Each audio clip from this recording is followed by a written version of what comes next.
தங்கமுன்னு ஊரு ஒன்ன மேல தூக்கி வைக்கும், திண்டுக்கல் பூட்டு 2 மாட்டி பூட்டி வைக்கும், விட்டுவாடி ராசாத்தி. சார், பொண்ணுக்கு அம்மாவும் கிடையாது அப்பாவும் கிடையாது சார். வலி கொண்ட என் நெஞ்சம் எப்போதும் உன்னையே கேட்கிறதே. அடிகள் பட்டெழும்ப உடம்பில் சக்திகள் குறையுதே. நம்பிக்கை நானும். அவங்க கார்டியன் யாராவது இருப்பாங்கல்ல, அவங்கள வர சொல்லுங்க. சார், நாங்க ஸ்டூடெண்ட்ஸா இங்க படிக்க வந்தோம் சார். கார்டியன்னா அவளுக்கு அவங்க பாட்டி மட்டும்தான். அவங்களும் ஊர்ல இருக்காங்க சார். அவங்களுக்கு என்ன விஷயம் தெரிஞ்சா தாங்க மாட்டாங்க சார். அப்போ கார்டியன் யாராவது வேணுமே. ஆபரேஷன் பண்றதுக்கு அப்ப யாரு கார்டியனா சைன் போடுவா? நான் போடுறேன் சார். அந்த பொண்ணுக்கு ஆபரேஷன் பண்ணுங்க. அதுக்கு அப்பான்ற இடத்துல, அதாவது கார்டியனுங்கிற இடத்துல நான் சைன் போடுறேன். என்னுயிரணுவின் வரும் உன்னுயிரலவா, மண்ணில் வந்த நான் உன்னதல்லவா, காயங்கள் கண்ட பெண்ணை உன்னை கண்டேன்.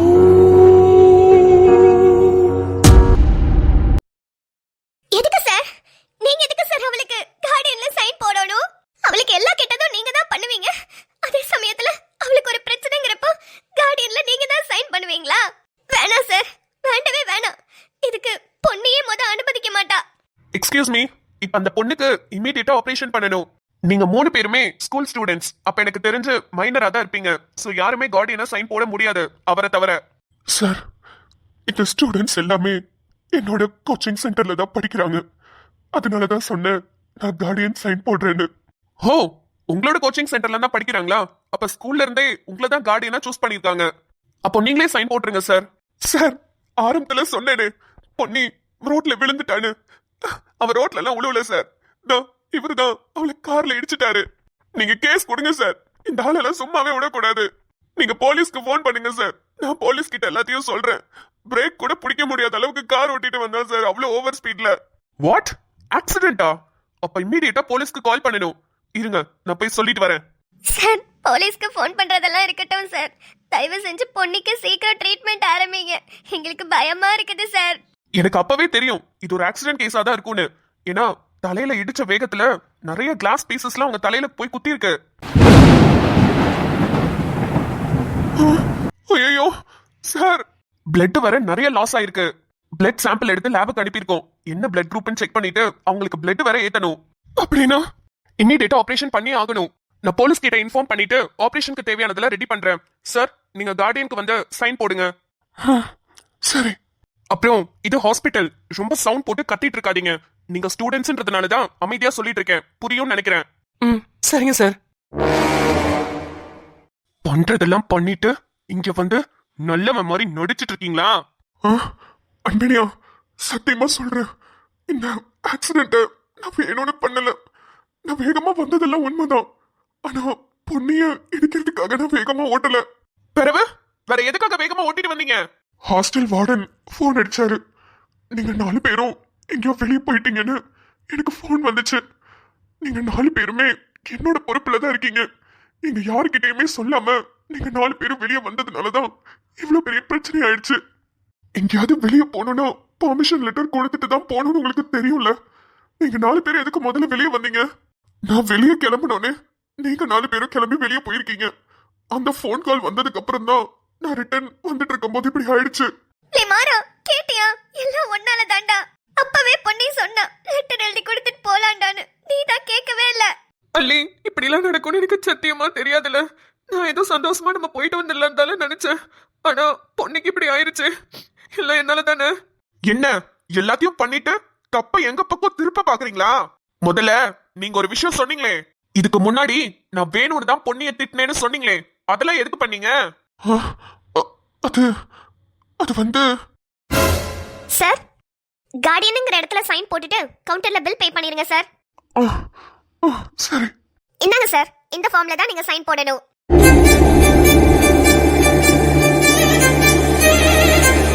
இந்தாங்க, போட்டுட்டேன். Thank you sir. கவுண்டர்ல பில் பே பண்ணிருங்க. சரி. ஒரு நிமிஷம். சொல்லுங்க சார். அந்த பொண்ணுக்கு ரொம்ப பெரிய பிரச்சனை எல்லாம் இல்லல?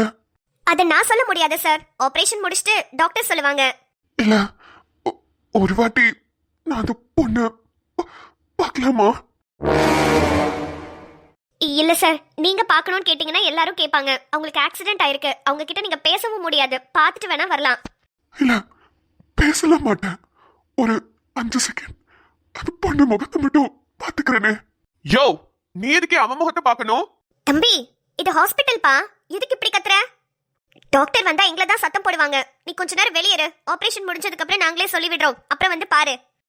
சார், நீங்க வாங்க. ஒரு 5 செகண்ட் மட்டும் தான் டைம். பார்த்துட்டு உடனே வந்துருங்க. அவங்களுக்கு இமீடியட்டா ஆபரேஷன் பண்ணணும். இல்ல இல்ல, ரொம்ப நேரம்லாம் எடுத்துக்க மாட்டேன். ஒரு பார்த்துட்டு மட்டும் வந்துடுறேன். சரி சார், வாங்க.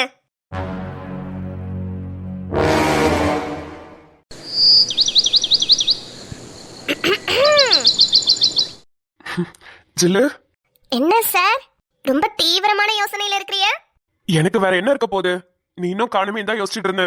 வா, எவ்வளவு நாளாச்சு நம்ம இப்படி பேசி. நான் மட்டும் உன்னை கூப்பிடலைன்னா நீ வந்திருக்க மாட்டீல. ஆமா ஆமா, நீங்க கூப்பிடலைன்னா நாங்க வந்திருக்க மாட்டோம். ஏன்னா நீங்க மட்டும் தான் எங்களை நினைச்சிட்டு இருக்கிறீங்க. நாங்கெல்லாம் நீங்க யாரோன்னு இருக்கோம், அப்படிதானே?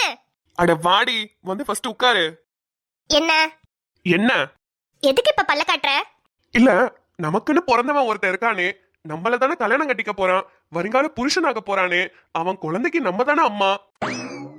டேய், இரு இரு இரு. இப்ப இப்ப நீ என்ன சொன்ன? இல்ல, நமக்குன்னு பிறந்தவன் ஒருத்தன் இருக்கானே, அவனை பார்க்கணும், அவன் கிட்ட ஒரு 5 நிமிஷம் பேசணும்னு ஏதாவது உனக்கு தோணுச்சான்னு கேட்க வந்தேன்.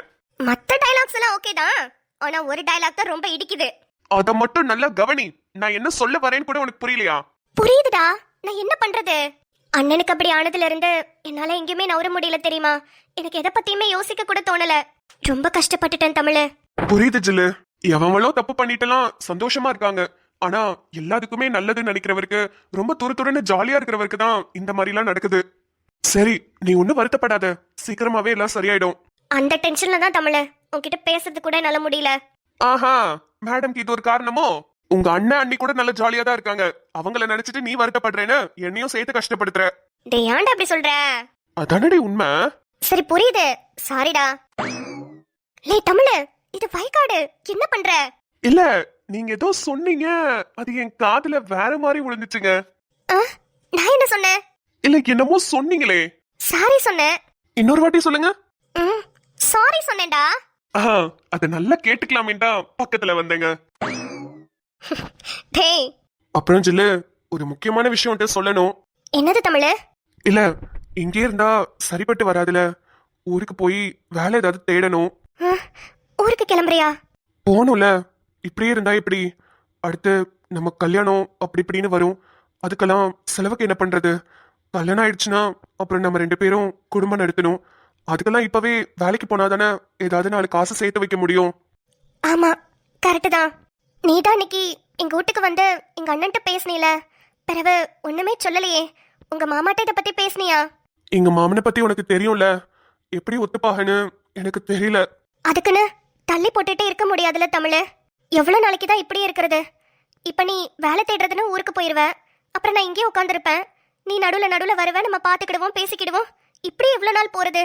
கொஞ்சமாவது உங்க வீட்டுல பேசி பாரு தமிழ். பேசுறேன் ஜில்லு.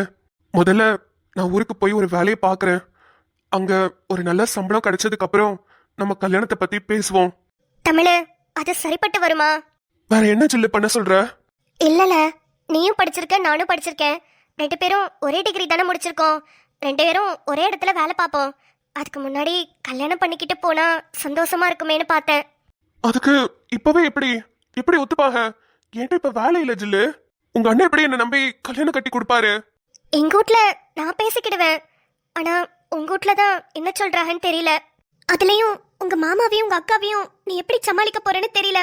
அவங்க வேற அல்லையதான் உனக்கு கட்டி வைக்கணும்னு முடிவு பண்ணிருக்காங்கல. ஏங்க, பேங்க்ல இருக்கிற பணமெல்லாம் கொஞ்சம் கொஞ்சம் வீட்ல எடுத்துட்டு வந்து வைக்கலாம்ல?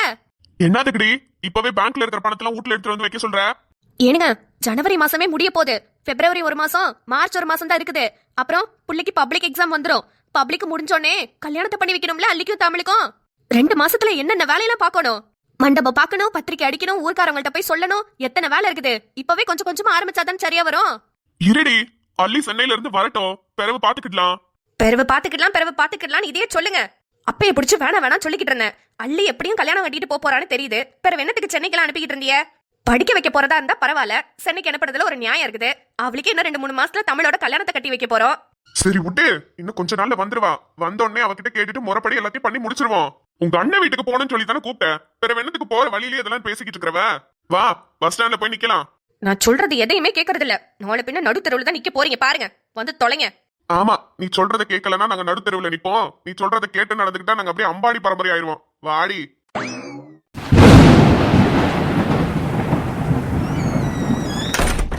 காயங்கள் கொண்ட பெண்ணே உன்னை கண்டேன்.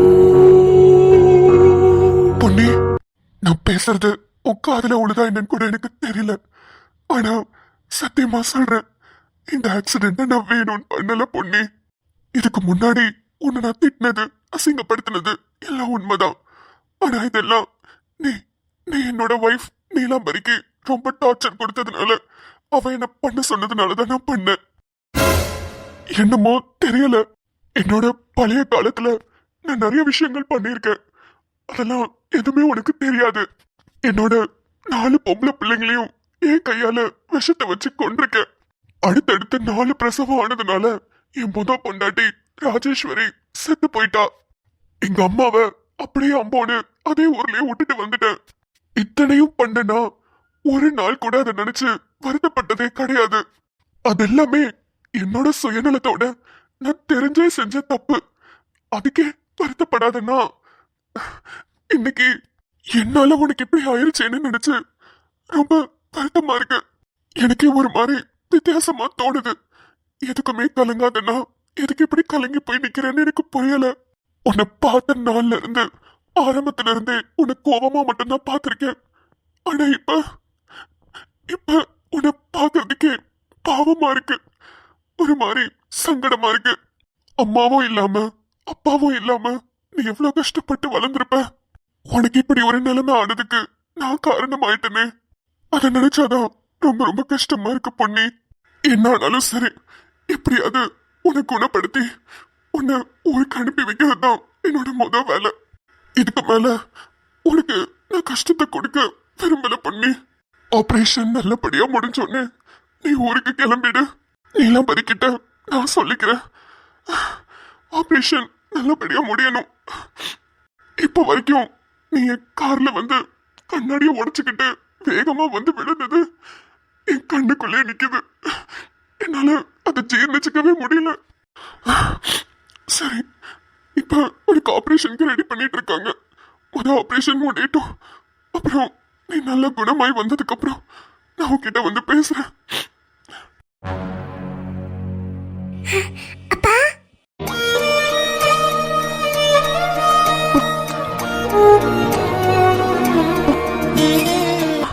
யாரோ யாரோ அப்பான்னு கூப்பிட்டாங்க. யாரு யாரு யாரு யாரு இது பெண்ண அப்பான்னு கூப்பிட்டது? யாரையுமே காணோம். ஆனா எனக்கு குரல் கேட்டுச்சு. அப்பான்னு என்னை யாரோ கூப்பிட்ட குரல் கேட்டுச்சு.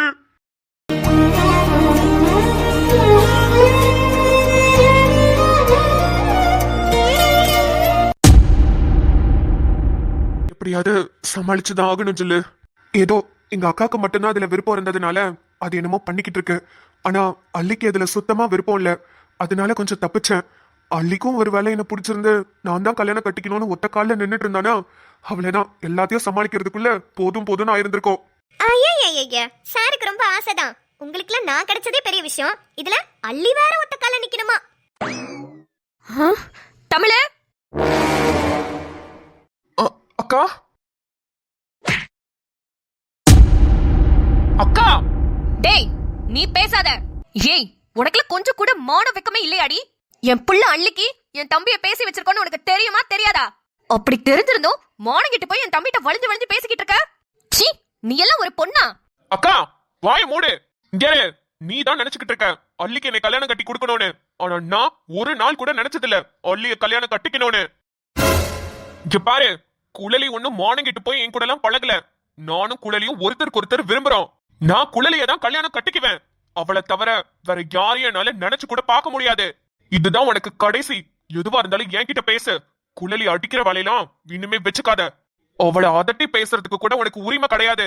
டேய் ஹே தாழ்றி, என்னங்கடா எங்க இஷ்டத்துக்கு நாங்க பேசுறோம், உங்க இஷ்டத்துக்கு நீங்க பண்றீங்கன்னு என்னென்னமோ பேசிட்டு இருக்கிற. என் புள்ள அள்ளிக்கும் உனக்கும் கல்யாணம்ன்றது இந்த ஊருக்கே தெரியும், உனக்கு இத்தனை நாள் தெரியாம இருந்துச்சா? சொல்றா, அப்பவே சொல்ல வேண்டியதானே? அப்ப சொல்லி இருந்தா மட்டும் எனக்கு குழலிக்கும் கல்யாணம் பண்ணி வச்சிருப்பீங்களா? அப்பவே ஏதாவது சண்டையை தான் போட்டிருப்பீங்க. ஓஹோ, அதனால நாங்க கல்யாண ஏற்பாடெல்லாம் பண்ணி பத்திரிக்கைலாம் அடிச்சு ஊரே கூப்பிட்டு கல்யாண மேடையில என் புள்ளைய ஏத்தி உட்கார வைப்போம். அப்ப நான் குழலைய தாங்க காதலிக்கிறேன்னு சொல்லிட்டு அவளுக்கு தாலியை கட்டலான்னு முடிவு பண்ணி வச்சிருந்தீங்களோ? ஏய், நீ என்னடி அம்மிக்கலாட்ட அசையாம நின்னுக்கிட்டு இருக்க?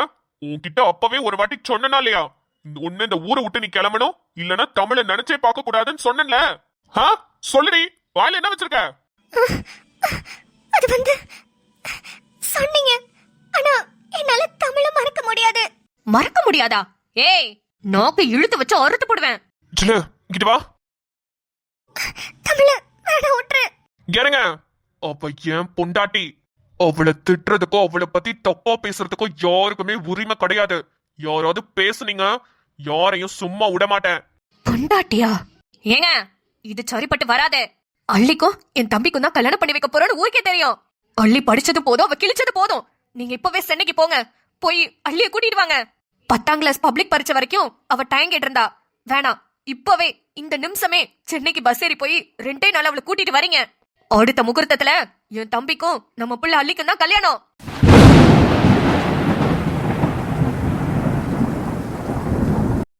ஏய், அவனை வேணாம்னு சொல்றான், எப்படி? என் தம்பி எப்படி சம்மதிக்க வைக்கணும்னு எனக்கு தெரியும். நான் சொல்றத மட்டும் செய்யுங்க. கிளம்புங்க, போய் அள்ளிய கூட்டிட்டு வர வழிய பாருங்க. சரிடி, நான் இப்பவே சென்னைக்கு கிளம்புறேன். வீட்டுக்கு போங்க, துணிமணி எல்லாம் எடுத்து வச்சுட்டு கிளம்புங்க. லே, அள்ளிய கூட்டிட்டு வரேன். அடுத்த முகூர்த்தத்துல உனக்கும் அள்ளிக்கும் கல்யாணம். இதை எவன் தடுக்கிறான்னு நானும் பாக்குறேன். அடியே, என் தம்பிய பேசி பேசி மயக்கணில நீ என்ன கதிக்கு ஆளாவ போறேன்னு மட்டும் பாருடி. உன் கண்ணு முன்னாடியே என் புள்ள அள்ளிக்கும் என் தம்பி தமிழுக்கும் கல்யாணம் பண்ணி வைக்கிறனாலியான்னு பாருடி.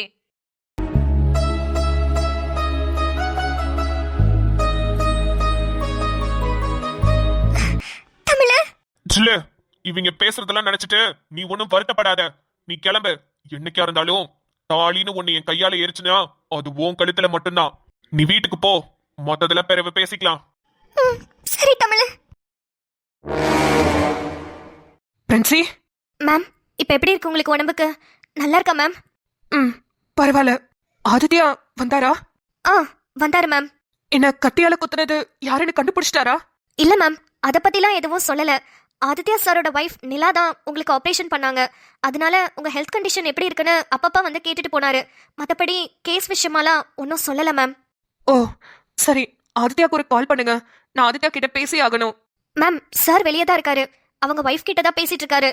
நீங்க தூங்கிட்டு இருக்கப்ப கொஞ்ச நேரத்துக்கு முன்னாடி தான் வந்தாரு. ஒரு 1 hour கழிச்சு வரேன்னு சொல்லிட்டு தான் மேம் போனாரு.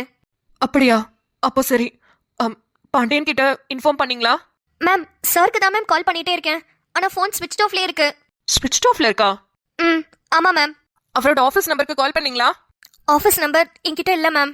சரி ஓகே, அந்த இன்ஸ்டிடியூட்டுக்கே கால் பண்ணிடுவோம். இன்ஸ்டிடியூட் நம்பர் என்னோட மொபைல்ல இருக்கு, எடுத்து கால் பண்ணுங்க. கனெக்ட் பண்ணி எனக்கு கொடுங்க. Okay ma'am. பாண்டியன் ஏன் ஃபோனை ஸ்விட்ச் ஆஃப் பண்ணி வச்சிருக்கான்? ஒருவேளை பப்புக்கு போறேன்னு என்கிட்ட பெர்மிஷன் கேட்டானே, பப்புக்கு போயிருப்பானோ? அதுக்கு எதுக்கு ஃபோனை ஸ்விட்ச் ஆஃப் பண்ணி வைக்கணும்? மேம், கால் கனெக்ட் பண்ணிட்டேன். இந்தாங்க மேம் ஹெட்ஃபோன்ஸ். Hello madam. என்ன வார்டன் சார் என்ன பண்ணிட்டு இருக்காரு? பாண்டியனுக்கு கால் பண்ணா ஸ்விட்ச் ஆஃப்ல இருக்கு. ஆபீஸ் ரூம்ல இருக்காரா? கொண்டு போய் போனை கொடுங்க. மேடம் மேடம் அது வந்து கொஞ்சம் பிரச்சனை ஆயிடுச்சு மேடம். ஹாஸ்டல்ல பிரச்சனை ஆயிடுச்சா? ஏன், என்னாச்சு? மேடம் அது வந்து இந்த சிக்னல் என்ற கிராமத்துல இருந்து 4 பசங்க வந்தாங்கல்ல மேடம். அன்பினியா, பொன்னி, அப்புறம் மாறன்மொழி, அள்ளின்னு அந்த 4 பேரும் எங்கேயோ எஸ்கேப் ஆகி போயிட்டாங்க மேடம். அவங்க ரூம்குள்ள போய் பார்த்தா தலகாணி எல்லாம் பெட்ல செட்டப் பண்ணி வச்சு பெட்ஷீட் எல்லாம் மேல போட்டு அவங்க படுத்திருக்கிற மாதிரி ஆக்ஷன் காமிச்சிட்டு எங்கேயோ போயிட்டாங்க மேடம். வாட்? என்ன சொல்லிட்டு இருக்கீங்க வார்டன் நீங்க? அம்மா.